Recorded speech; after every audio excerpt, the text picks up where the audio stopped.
Hi, in this video I will show you how to update interests on the TikTok. So the process is pretty simple. In this video I will give you two ways through which you can update your interest on the TikTok. So let's start the procedure. So first of all, you have to open your TikTok mobile application and you have to click on the profile from the right bottom, and once you will do it, now you have to click on the three lines on the right top. Okay, once you will do it, now scroll up, you have to click on the content preferences and here you will see update interest option.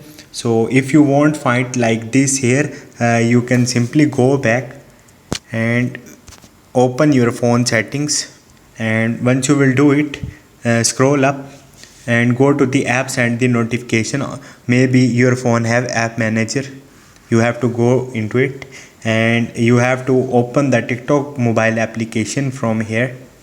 It's loading. Okay, I simply click on the TikTok from recents.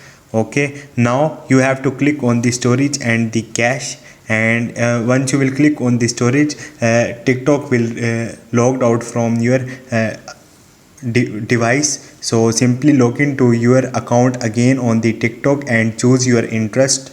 So these are the two ways you can update your interest on the TikTok. Hope this video will helpful for you. See you next time. Thank you.